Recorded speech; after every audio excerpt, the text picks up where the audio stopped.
Hello dear students, last लेक्चरला आपण union आणि इंटरसेक्शनच्या properties बघितलेल्या आहेत, बरोबर ना. Properties of union and intersection, आणि त्यामध्ये सगळ्यात महत्वाची प्रॉपर्टी जी आहे that is a distribution. Union over intersection आणि इंटरसेक्शन ओव्हर युनियन, बरोबर ना. आपण त्यांची एक्झाम्पल्स बघणार आहोत, पण त्या अगोदर आपल्याला काय करायचं आहे बघा. आज प्रॉपर्टीज ऑफ कॉम्प्लिमेंट ऑपोजिट्स, कॉम्प्लिमेंटच्या प्रॉपर्टीज बघायच्या आहेत. त्याच्यानंतर आपल्याला डी मॉर्गन्स लॉ बघायचा आहे आणि मग आपण एक्झाम्पल्स कडे जाऊया. कारण एकदा सगळ्या प्रॉपर्टीज एकदा क्लिअरली आपण डिस्कस केल्या, त्याच्यानंतर मग एक्झाम्पल सॉल्व्ह करत असताना ज्या काही प्रॉपर्टीज येतील त्या प्रॉपर्टीज मी तुम्हाला त्यावेळेस सांगेन. चालतं? तर मग जाऊया प्रॉपर्टीज ऑफ कॉम्प्लिमेंट ऑपोजिट. आता सर्वांना कॉम्प्लिमेंट ऑपोजिट हा कन्सेप्ट माहित आहे. तर काय बघा, कॉम्प्लिमेंट आपण कशाला म्हणतोय. समजा ए हा तुम्हाला दिलेला सेट आहे. A is the given set, U is the universal set, आणि आपल्याला माहिती आहे ना ए हा काय असतो, युनिव्हर्सल सेटचा सबसेट, बरोबर ना. मग ए हा यू चा सबसेट आहे, तर ए चा कॉम्प्लिमेंट आपण ए डॅश किंवा ए रेस टू सी ने डिनोट करतोय. So what is the A complement? A complement is collection of all x such that x belongs to u but x not belongs to a. म्हणजे x हा कुठं असणार आहे, belongs to u but not belongs to काय असणार आहे, a. त्याला आपण काय म्हणतोय, a कॉम्प्लिमेंट असं म्हणतोय. लक्षात घ्या. मग तुम्हाला जर हा कॉम्प्लिमेंट व्यवस्थित लक्षात आला असेल तर आज आपल्याला त्याच्या प्रॉपर्टीज बघायच्या आहेत. तर बघा, ए डॅश सर्वांना लक्षात आलेला आहे. आता जर ए डॅश लक्षात आलेला असेल तर त्याच्या प्रॉपर्टीज वन बाय वन आपण बघूया. काय प्रॉपर्टीज? तर फर्स्ट प्रॉपर्टी बघा, सुरुवातीला काय दिले बघा, U is an universal set and A B are subsets of U. A आणि बी हे काय आहेत, यू चे सबसेट्स आहेत, बरोबर. तर मग फर्स्ट प्रॉपर्टी काय दिलेली आहे, कॉम्प्लिमेंटचा कॉम्प्लिमेंट म्हणजेच ए डॅशचा जर डॅश केला तर तुम्हाला काय मिळतं, तोच सेट पुन्हा मिळतोय. लक्षात घ्या. म्हणजे डॅशचा डॅश केला, we got the same set again. लक्षात येतं का बघा. आता याचं जर समजा एक्झाम्पल आपल्याला बघायचं झालं, युझिंग व्हेन डायग्राम हे एक्झाम्पल आपण कव्हर करू शकतोय. किंवा या ठिकाणी एखादं सेट मी घेतोय, यू हा युनिव्हर्सल सेट आहे, त्याच्यामध्ये समजा 1 2 3 4 5 6. आता हा जो युनिव्हर्सल सेट आहे ना बाळांनो, इट इज ऑप्शनल, म्हणजे तुम्ही काही घेऊ शकताय. फक्त जे सेट्स तुम्ही कन्सिडर करताय ते सेट्स मात्र त्या युनिव्हर्सल सेटचे काय असले पाहिजेत, सबसेट्स असले पाहिजेत, बरोबर. मग यू हा घेतला, ए हा आपण सेट घेतोय दॅट इज 2 4 5 आणि 6. दिस इज ए, बरोबर ना. आता मग आपल्याला पहिली प्रॉपर्टी काय प्रूव्ह करायची आहे, जर त्या कॉम्प्लिमेंटचा मी पुन्हा कॉम्प्लिमेंट घेतला तर मला काय मिळतं, तोच सेट पुन्हा मिळणार आहे. म्हणजे कसं बघा, आता इथं आपण असं करूया, A dash A complement. A complement म्हणजे काय, element belongs to U but not belongs to A. म्हणजे कुठले एलिमेंट्स याच्यात येणार, यू मधले एलिमेंट्स येणार जे ए मध्ये नाही आहेत, बरोबर. मग सांगा ए कॉम्प्लिमेंट काय येईल, 2 4 5 6 ड्रॉप केलं, राहिलं 1 आणि 3. दिस इज ए डॅश, बरोबर. आता मी काय करतोय, या ए डॅशचा पुन्हा एकदा डॅश घेतला, again we do the same. A कॉम्प्लिमेंटचा पुन्हा कॉम्प्लिमेंट घेतला. आता ए कॉम्प्लिमेंट म्हणजे 1 आणि 3 आहे. मग या 1 आणि 3 चा परत मला जर कॉम्प्लिमेंट घ्यायचा असेल तर काय होणार, तर 1 आणि 3 ड्रॉप करून राहिलेले मी एलिमेंट्स कुठले घेणार, युनिव्हर्सल सेट मधले एलिमेंट्स घेणार. म्हणजेच काय येतं बघा, मग यस 2 4 5 आणि 6. आणि मला सांगा मग ए डॅशचा डॅश केला, आपल्याला एलिमेंट्स कोणते मिळाले, 2 4 5 6. आणि बघा ना, हा म्हणजेच काय आहे, आवर ए, ओरिजिनल ए आहे की नाही. म्हणजे यावरून तुम्ही सांगू शकताय कोणताही सेट असेल त्याचा जर तुम्ही 2 वेळा कॉम्प्लिमेंट्स घेतलात तर तुम्हाला काय मिळणार आहे, पुन्हा तोच सेट मिळणार आहे. लक्षात घ्या. समजतं सर्वांना? तर या पद्धतीनं complement of A complement is that set again. ही पहिली प्रॉपर्टी सर्वांना लक्षात आले का बघा. एक्झाम्पल तुमच्या समोर मी एक्सप्लेन केलेला आहे. युनिव्हर्सल सेट ए, त्याचा ए डॅश आणि ए डॅशचा परत मी डॅश एक्सप्लेन केला या ठिकाणी. 2 4 5 6 म्हणजेच तो काय आहे? ए आहे तोच ओरिजिनल सेट आपल्याला मिळतो. This is the first property. Now the second property is, आता बघा यू डॅश म्हणजेच युनिव्हर्सल सेटचा जर तुम्ही कॉम्प्लिमेंट घेतला, complement of an universal set, तर मला सांगा ना, इथं युनिव्हर्सल सेटचा जर मी कॉम्प्लिमेंट घेतला तर मला काय मिळणार आहे? मला हाती काय राहणार आहे? काहीच नाही. म्हणजेच युनिव्हर्सल सेटचा कॉम्प्लिमेंट हा काय येतो? Empty set. This is empty set. लक्षात घ्या, एम्प्टी सेट. बरोबर ना? म्हणजे युनिव्हर्सल सेटचा कॉम्प्लिमेंट एम्प्टी सेट येत असेल तर बाळांनो पुढची प्रॉपर्टी बघा. एम्प्टी सेटचा कॉम्प्लिमेंट काय येणार आहे? युनिव्हर्सल सेट येणार आहे. लक्षात घ्या. काय काय झालं बघा. युनिव्हर्सल सेटचा कॉम्प्लिमेंट काय येतो? एम्प्टी सेट येतो. तर एम्प्टी सेटचा कॉम्प्लिमेंट काय येतोय? युनिव्हर्सल सेट मिळतोय. लक्षात घ्या. तर या पद्धतीनं बघा, युनिव्हर्सल सेटचा कॉम्प्लिमेंट एम्प्टी, एम्प्टीचा complement universal set. Now go to the fourth property. आता फोर्थ प्रॉपर्टी काय बघा. ए युनियन ए डॅश केलं. आता आपल्या समोर ए पण आहे, ए डॅश पण आहे. बरोबर ना? युनियन साठी आपण काय करतोय? युनियन साठी we take all the elements belongs to that sets. त्या दोन्ही सेट्स मधले सगळे एलिमेंट्स आपण त्याच्यामध्ये घेतोय. फक्त रिपीट कुठला एलिमेंट होऊ द्यायचा नाही. बरोबर ना? तर मग मला सांगा, आता इथं ए युनियन ए डॅश केलं मी. ए युनियन ए डॅश. आता ए युनियन ए डॅश ला काय येतं बघा. यस, 1 2 3 4 5 6. बरोबर ना? ए युनियन ए डॅश किती आलं? 1 2 3 4 5 6. म्हणजेच हा काय आहे? युनिव्हर्सल सेट आहे. A union A dash is equals to universal set. बरोबर ना? आता युनियनला युनिव्हर्सल सेट आला. पुढची प्रॉपर्टी बघा. A intersection A dash. आता बघा ना, इंटरसेक्शन म्हणजेच काय? Only common elements. बरोबर. जे दिलेले तुम्हाला जे दोन सेट्स आहेत त्या दोन सेट्स मधले जे काही कॉमन इलेमेंट्स आहेत ते सगळे कॉमन इलेमेंट्स कुठे येणार आहेत? इंटरसेक्शन मध्ये येणार आहेत. बरोबर ना? मग मला सांगा, ए इंटरसेक्शन ए डॅश. आता बघा, ए तुमच्या समोर आहे, ए डॅश पण तुमच्या समोर आहे. आता या दोन सेट्स मध्ये एखादा तरी इलेमेंट कॉमन आहे का हो? तर नाहीये. बरोबर. मग एकही इलेमेंट कॉमन नसेल तर आपण त्याला काय म्हणतोय? Empty sets. बरोबर. म्हणजे इथं काय झालं? A intersection A dash is equals to empty set आलेला आहे. आता तुम्हाला माहित आहे का बघा, दोन सेट्सचं इंटरसेक्शन जर एम्प्टी सेट आलं तर त्या दोन सेट्सना आपण कसले सेट्स म्हणतोय? यस, डिसजॉइंट सेट्स असं म्हणतोय.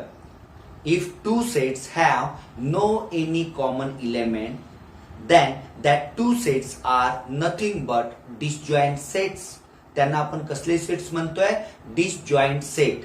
लक्षात घ्या. मग इथं आपण काय म्हणू शकतोय बघा, कोणताही सेट आणि त्याचा कॉम्प्लिमेंट. बरोबर. कॉम्प्लिमेंट हे दोन्ही काय असणार आहेत? डिसजॉइंट सेट्स असणार आहेत. मग कोणती सेट्स घ्या तुम्ही. समजा मी बी हा सेट घेतला आणि बी डॅश त्याचा कॉम्प्लिमेंट आहे, तर बी आणि बी डॅश हे दोन सेट्स कसले झाले?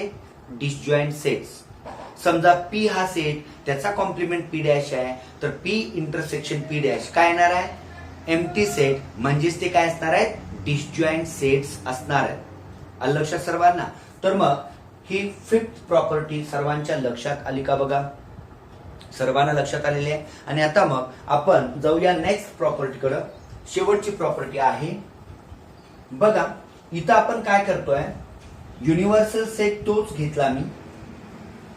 तुम्ही युनिव्हर्सल सेट काही घेऊ शकताय, काहीच अडचण नाहीये. आणि समजा बी हा सेट मी घेतो 1 3 6. बी हा सेट घेतला मी 1 3 6. बरोबर ना? आता मला सांगा, या ठिकाणी A is a subset of U आणि बी सुद्धा यू चा सबसेट आहे ना सबसेट. आता याच्या पुढच्या स्टेपला मला सांगा, ए तुमच्या समोर आहे 2 4 5 6, याच्यावरून तुम्ही ए डॅश सांगू शकता ना.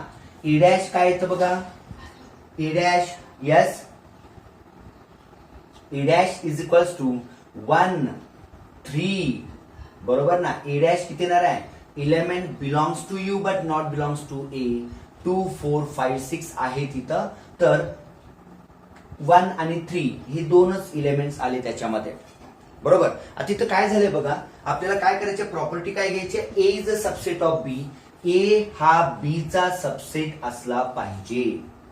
त्यामुळं इथं बी हा मला काय घेतला पाहिजे, सुपरसेट घेतला पाहिजे, ज्यामध्ये हे एलिमेंट्स तर असतीलच. मग बी मी घेतोय 1 2 4 5 आणि 6, हा बी हा सेट असेल. कारण काय घ्यायचं, प्रॉपर्टी काय आहे, A is a subset of बी, बरोबर ना. आपण दोन बी, ए आणि बी दोन वेगळे सेट्स घेतले तर त्याचा परिणाम म्हणजे ती प्रॉपर्टी सॅटिस्फाय होणार नाही.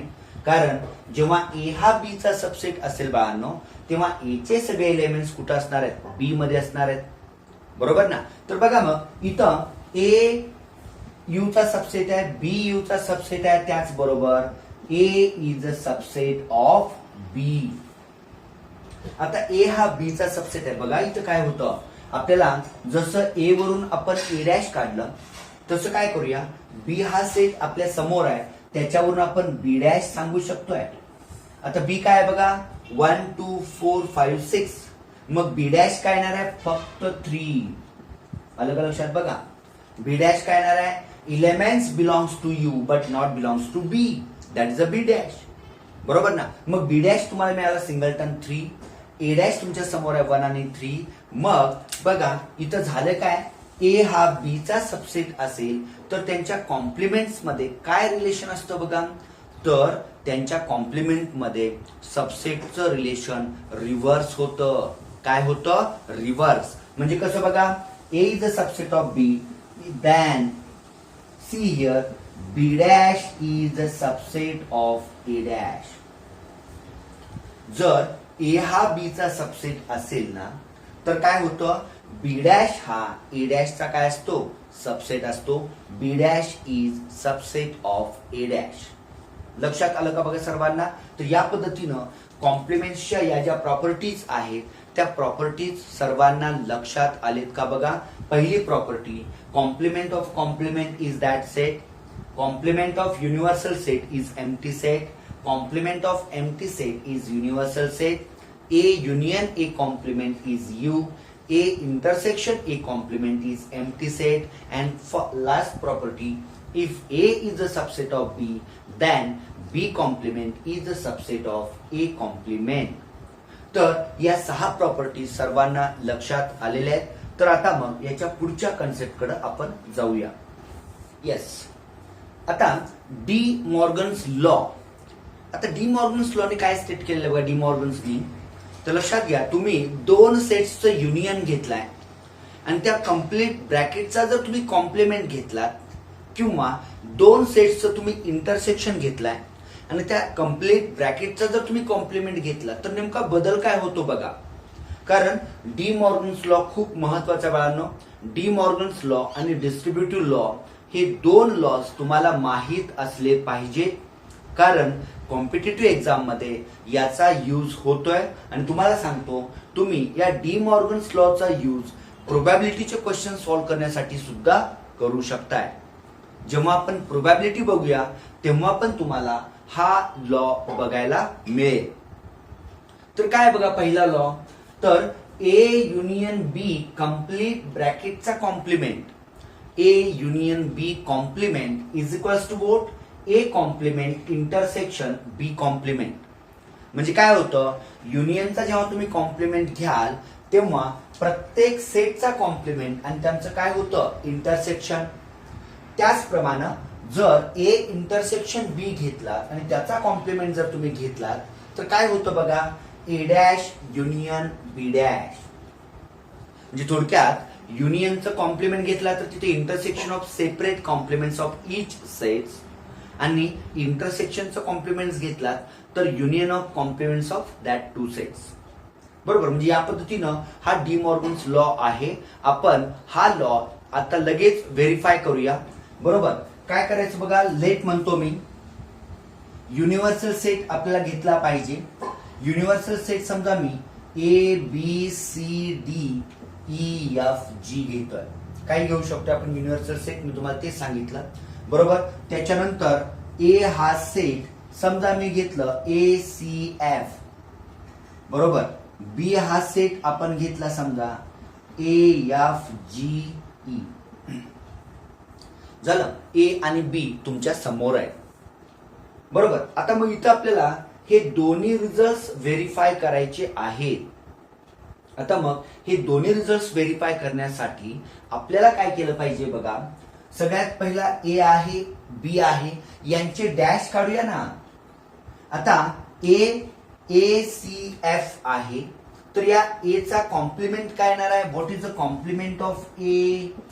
ए कॉम्प्लिमेंट म्हणजे element belongs to U but not belongs to A. Element belongs to universal set but not belongs to that set is complement of that corresponding set. लक्षात येतं सर्वांना. तर बघा मग ए डॅश काय येणार आहे ACF. बरोबर ना. हे ए चे एलिमेंट्स आहेत, ते आपल्याला ड्रॉप करायचे आहेत आणि राहिलेले एलिमेंट्स त्याच्या कॉम्प्लिमेंट्स मध्ये येतील. म्हणजे काय येणार बघा, बी येणार, नंतर डी येणार, नंतर ई येणार आणि जी. लक्षात आलं का बघा. This is A complement of a set A. बरोबर. आता तसंच बी हा सेट तुमच्या समोर आहे, त्याचाही कॉम्प्लिमेंट लगेच घेऊया ना. बी काय आहे AFGE. बरोबर ना. मग याचा कॉम्प्लिमेंट काय येणार बी, सी आणि डी. लक्षात येतं का बघा. कारण एक लक्षात ठेवा बरं का, कॉम्प्लिमेंट मध्ये आणि ज्याचा तुम्ही कॉम्प्लिमेंट घेताय त्या सेट मध्ये एकही इलेमेंट कॉमन नको आहे. जर समजा कॉमन आला तर याचा अर्थ कुछ तो गडबड आहे, कारण कॉमन नको यायला. बरोबर ना. कारण आपण म्हणतोयच ना, कोणताही सेट आणि त्याचा कॉम्प्लिमेंट हे कसले असतात, डिसजॉईंट सेट्स असतात. डिसजॉईंट म्हणजे नो एनी कॉमन इलेमेंट. बरोबर. तर बघा मग इथं तुम्ही ए झाला, बी झाला, ए डॅश आणि बी डॅश पण तुम्ही लिहिलेलं आहे. बरोबर. आता मग पुढे काय करूया बघा. सुरुवातीला A union B find out करूया. बरोबर. आता ए युनियन बी म्हणजे या दोघांचं युनियन, आणि युनियन मध्ये माहिती आहे आपल्याला, युनियन म्हणजे ऑल इलेमेंट्स. युनियन म्हणजे ऑल इलेमेंट्स आणि इंटरसेक्शन म्हणजे कॉमन इलेमेंट्स. इंटरसेक्शन म्हणजे कॉमन इलेमेंट्स. फक्त दोन्हीसाठी पण repetition of elements is not allowed. कुठलाही इलेमेंट रिपीट होऊ द्यायचा नाही. लक्षात घ्या. मग आता इथं आपण काय करूया, ए आणि बी चं युनियन घेऊया. बघा ए आणि बी चं युनियन घेतलं काय येतं ए सांगा, त्याच्यानंतर सी, एफ, जी आणि E. This is A union B. A आणि बी चं युनियन घेतलं. ए एकदाच, सी आहे, एफ एकदाच, जी आणि ई. आता जसं ए युनियन बी घेतलं तसंच ए इंटरसेक्शन बी म्हणजेच फक्त कॉमन इलेमेंट्स आपल्याला घ्यायचे आहेत. तर सांगा मला हे कॉमन एलिमेंट्स काय आहेत. ए आणि बी मध्ये ए दिसतोय मला आणि एफ सुद्धा कॉमन दिसतोय. झालं ना. म्हणजे इथं तुम्ही काय केलात बघा, ए युनियन बी पण घेतलात, ए इंटरसेक्शन बी पण घेतलात, ए डॅश फाइंड आउट केलेला आहे, बी डॅश फाइंड आउट केलेलं आहे. आता आपलं बरंचसं काम सोपं झालेलं आहे. मग आता काय करायचं बघा, ए युनियन बी आहे ना, याच्या पुढंच मी काय करतोय, ए युनियन बी चा डॅश म्हणजेच कॉम्प्लिमेंट ऑफ ए युनियन बी या ठिकाणी लिहितोय. आता कॉम्प्लिमेंट काय होतं बघा, याच्यामध्ये ए युनियन बी मध्ये जे इलेमेंट्स आहेत ते इलेमेंट्स सोडून यू मधले तुम्ही इलेमेंट्स कुठे येतात, ए युनियन बी च्या कॉम्प्लिमेंट मध्ये. आता बघा ना, ए युनियन बी तुमच्या समोर आहे. या ए युनियन बी चा तुम्हाला काय करायचं आहे, कॉम्प्लिमेंट घ्यायचा आहे. म्हणजे element belongs to U but not belongs to A union B. मग सांगा असे कोणते इलेमेंट्स आहेत जे यू मध्ये आहेत पण ए युनियन बी मध्ये म्हणजे नाही आहेत. असे कोणते एलिमेंट्स येतील सांगा.